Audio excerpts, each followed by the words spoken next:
video. Thanks for joining today. Today I'm going to do an initial unboxing and a first run impressions on the Saucony Ride 17. Full disclosure, these were given to me by a Saucony rep who gave them to employees of our running store so we can become familiar with their product. So I did not pay for them, but thank you to Saucony, definitely. Saucony or Saucony, I don't know if I would still say it right. I say Saucony. The Ride 17. The Ride has been one of their popular workhorse daily trainers for several years. This is version 17, which tells you how many years that they've been making them for a lot of years.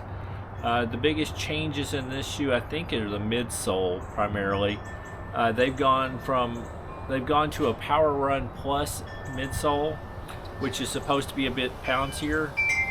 It does look like a beaded type of midsole. I don't know exactly what the compound is. It's a Saucony proprietary one, but it definitely looks beaded, kind of like what they do with a lot of the Piba midsoles. It's got a mesh upper that looks very breathable. There's a layer of fabric underneath all these nice holes, and so I don't know how well it's actually going to breathe, but we'll test that out. Looks like it's got a nice comfortable area around the foot, nicely padded. It's got a pull tab. The tongue is gusseted inside, so there is definitely fabric holding it in place.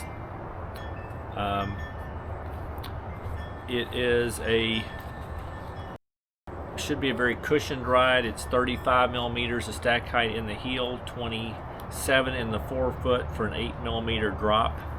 That is a little bit higher drop than I normally prefer. I usually prefer 6 and under, but a lot of people, the standard shoes are 8, 10, 12, so it is, if you compare it to like a lot of the Brooks, Asics, Nikes that are 10 or 12 millimeter drop, this is more moderate in the 8 millimeter case, so it's going to work for a lot of people. Saucony is known, it's got pretty good amount of rubber coverage, and they are known for really a hard rubber that lasts a long time, so we should be able to get a lot of miles out of these. Anyway, I'm going to put them on, give them a first run, and give you my first run impressions. Hopefully I'll learn a little bit more about the shoes as I go. These are, they say in a men's size 9 they weigh 9.9 ounces, which doesn't make them super heavy, but definitely not one of the lighter shoes out there. I got a men's size 11.5, so I'm going to put it on the scale and see what I get. I'm getting 10.8 ounces, which that's about approximately, if you took the 9.9, you add 0.9 in my size, because I do have a bigger shoe. It makes sense. Anyway, let me put them on first and just see how they're fitting me. Back it up a little bit.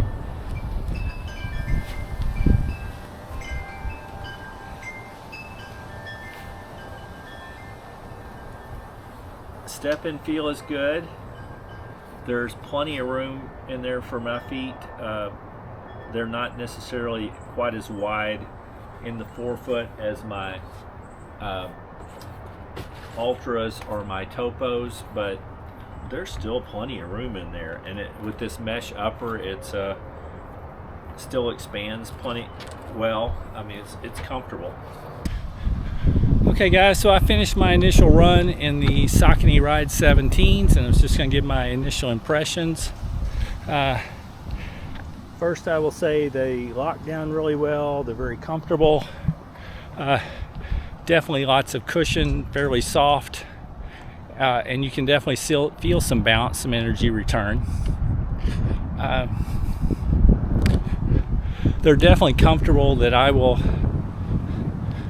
get them up to 50 miles. I don't know if I'll get enough miles on them to do like a long-term review eventually, just because I tend to prefer lower drop shoes. But these are gonna be really good shoes. I think they're a good all-around daily trainer people could use for lots of things.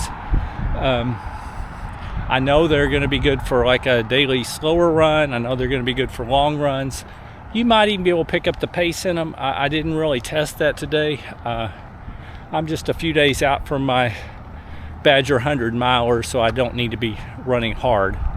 I know they won't be my pick as a workout shoe or a race shoe, just because I do think that my Pure P-Back Cyclone 2s are a bit bouncier and they're over 3 ounces lighter. So, but for a good protective long run shoe, I think these will work really well. Really, the only negatives I have is that they are not real light, and they have the 8mm drop, which I don't prefer. 8mm works actually really well for a lot of people. People that are used to a 10 or 12 can usually drop to an 8 and use it, and a lot of people that even run in lower drop shoes don't mind an 8. My limit is usually about 6, but it doesn't feel too bad in this 8mm drop shoe.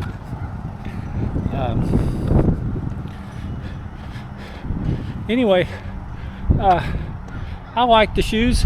I'm impressed by them. They may not be the best for me for logging a ton of miles, but I'm definitely going to put some in them. Anyway, if you found the review at all helpful, please consider hitting the thumbs up, the like button. If you're interested in any more of my content, please consider subscribing to my channel. And other than that, I hope you're having a wonderful day and keep moving.